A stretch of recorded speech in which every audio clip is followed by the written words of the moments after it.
Hey folks, welcome to Fyrefly's Follies. I hope that you enjoyed the video today. If you do, don't forget to give me a big thumbs up. It really does help my channel out a lot. And if you haven't subscribed yet, I hope that you will and that you'll stick around for a while. So before I get started, I need to tell you that what I'm doing today is not an approved canning recipe by any of the alphabet agencies. The FDA and the National Center for Home Food Preservation have not tested and therefore cannot verify that this is a safe canning practice. I am a rebel canner and I believe in my kitchen, my rules. Untested does not necessarily mean unsafe. I've done the research. I'm comfortable doing this in my kitchen. All that being said, this is not an instructional video. This is for entertainment purposes only. I am simply sharing with you how I do this in my kitchen.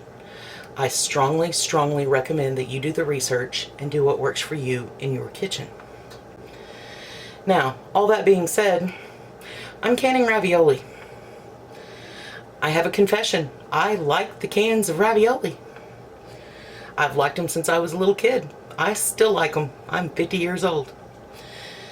Every once in a while, I like to be able to just open a jar of ravioli and eat it. Now, this is not going to be your perfect al dente, you just made it fresh ravioli. If that is what you're expecting, you will be greatly, greatly disappointed.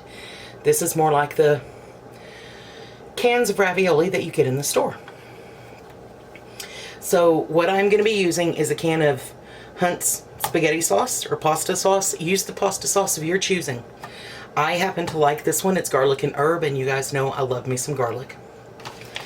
And I am going to be canning these Priano dried cheese ravioli. I get these at Aldi. Trader Joe's, I think, carries something similar. Sometimes you can find them, the dried ravioli, at Walmart. You just have to keep an eye on your pasta aisle. So the first thing that I'm going to do is I am going to mix up my sauce. Now, I'm doing everything at room temperature. I'm going to be pressure canning, so I'm using my 23-quart Presto pressure canner. I have the water in it. I've tested everything. The seal is good. The vents are clear. The valves and the lock are all working safely. I've put water in it, but I haven't turned it on. I'm doing everything at room temperature. The sauce is at room temperature, and I have room temperature water. Now, what I'm going to do is I'm going to mix my sauce first. I have my jars sanitized in the dishwasher, and they have cooled back to room temperature. So I'm going to start with my sauce, and what I want is 1 part pasta sauce, 2 parts water.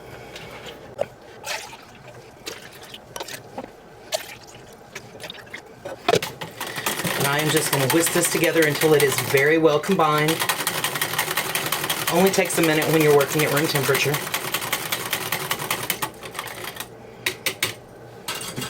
Alright, I'm going to set my sauce to the side. I'm going to clean up just a little bit, grab out some jars, and I will be right back to show you how I do this. Okay, cleaned up just a little bit. Got some jars out. And again, I'm working at room temperature. I did just turn the canner on. It is not hot. So, what I'm going to do, I'm canning in half pints because that's the right serving size for me. Every once in a while I can in pints, but typically I like to can grab-and-go meals in half pints. Now, if I'm canning in pints, I would put in 2/3 cup, but because I'm canning in half pints, I'm going to add 1/3 cup of dry pasta to each of these jars.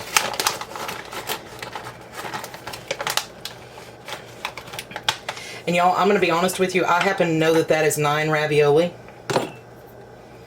And it's just easier to put 9 ravioli in each jar. I've done these enough to kind of know what the count is on them.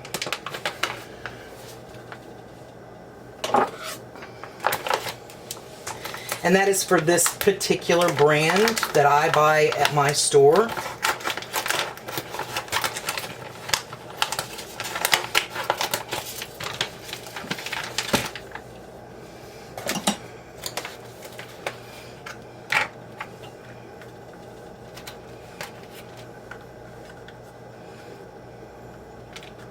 So 9 ravioli is 1/3 cup.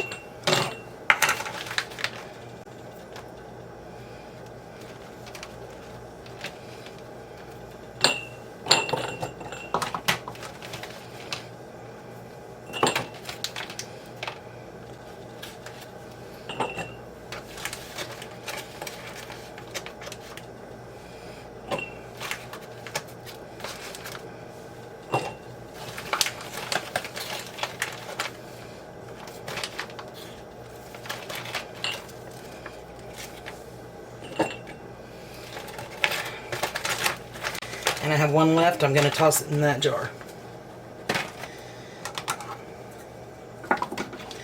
Alright, so now when I can these in pints, I leave myself 1.5 inches of headspace. In half pints, I leave myself 1 inch of headspace. So I'm going to go ahead and fill these up.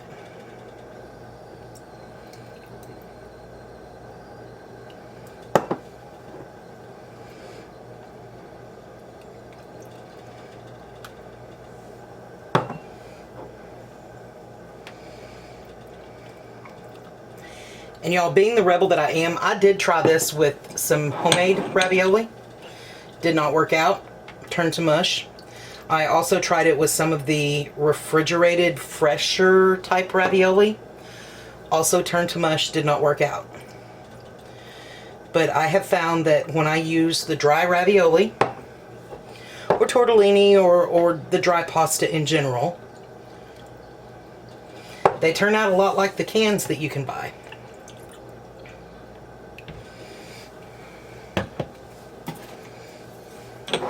Alright, so I'm going to give this a good stir.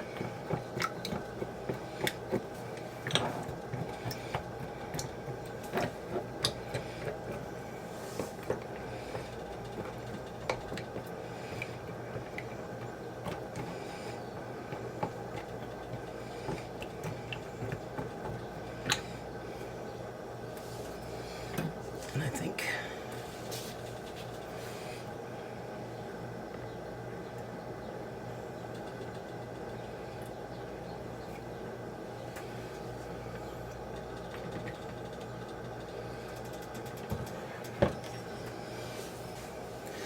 Right, and then I have a bowl of just plain white vinegar and a paper towel.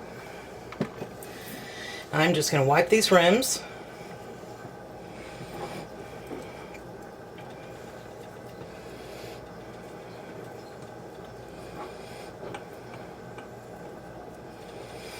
And because I'm pressure canning, I didn't heat my lids.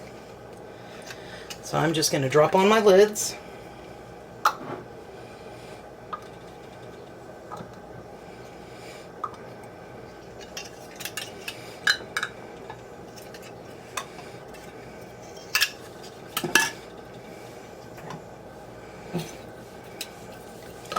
Going to put my rings on fingertip tight, give it one more shake, and into the canner.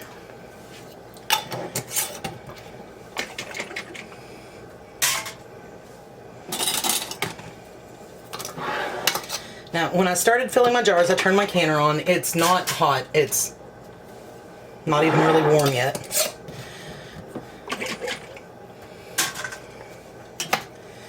So what I am going to do is I'm going to bring these up to a steady stream of steam, and I'm going to let them vent for 10 minutes. And once they have vented for 10 minutes, I will put the regulator on and I will bring them up to pressure. And these are going to process for 15 minutes. And because I have some sauce left, but I don't have the pasta to do SpaghettiOs today, I am going to go ahead and can up this pint of SpaghettiO sauce. Might even get 2.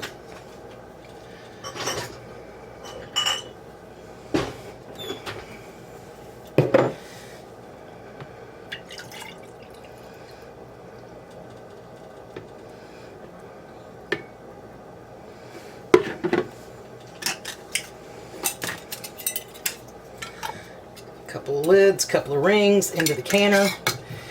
This will process at the same time as the ravioli, and I will have this when I get some little round pasta pieces, ditalini I think they're called, to make SpaghettiOs out of, and I'll be doing that in a couple of weeks.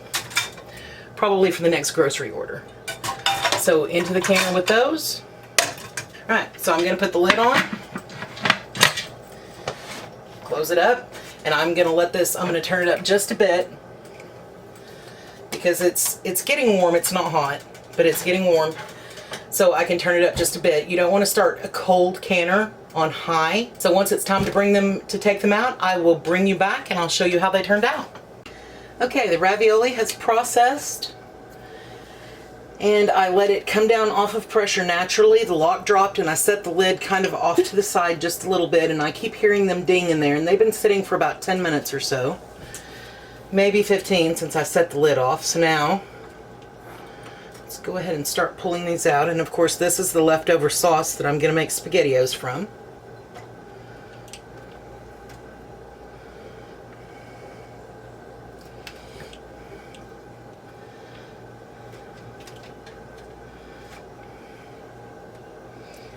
And the ravioli have floated to the top, which is what normally happens. Now, these get a little bit different treatment.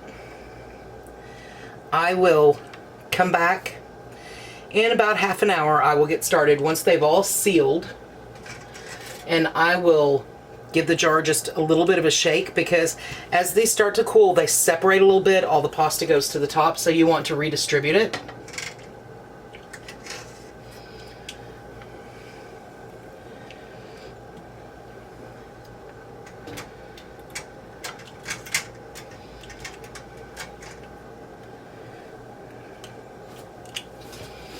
This one is still good and hot, so pull that up there so you can see the ravioli in it. The thicker part of the pasta is at the top and the watery part is at the bottom, which is why I won't like vigorously shake them like butter, but I'll give them just a turn back and forth once they've cooled a little bit. And then I will leave them alone, and tomorrow I will take the rings off. I'll double check all of the seals, and I will wash the jars and I will label them and I will put them in my pantry. Now, I'm told that these are good for a couple of years, but I'm going to be perfectly honest with you, I cannot attest to that, because this is about 6 months worth for me. I typically don't can more than 6 months worth at a time, just because I have not a lot of storage space for it. I really hope that you enjoyed the video today. If you did, don't forget to give me a big thumbs up. It really does help my channel out a lot. And if you haven't subscribed yet, I hope that you will and that you'll stick around for a while. If you hit the notification bell, YouTube will notify you when I upload a new video based on your settings. Y'all, thank you so much for watching today. Y'all have a great day.